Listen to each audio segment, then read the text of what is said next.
మంత్రి కొండా సురేఖ అండ్ సత్యవతి రాథోడ్ మధ్య కూడా డైలాగ్ వార్ నడిచింది. వాళ్ళిద్దరూ ఏమనుకున్నారో కూడా ఒకసారి ప్లే చేద్దాం. PCR team.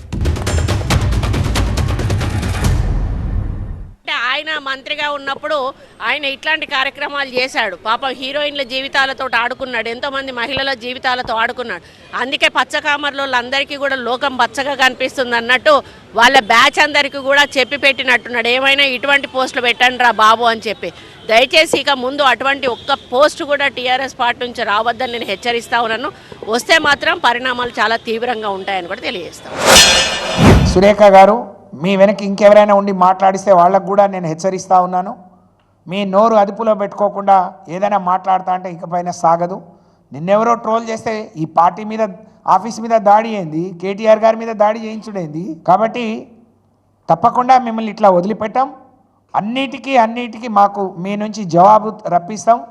మీరు తల వంచుకొని జవాబు చెప్పే రోజు, సమాధానం చెప్పే రోజు త్వరలోనే వస్తుంది. మిమ్మల్ని కోర్టుకి ఇడుస్తాం, మీ మీద పరువు నష్టం దావా వేస్తాం, మిమ్మల్ని తప్పకుండా బజార్లో నిలబెడతాం.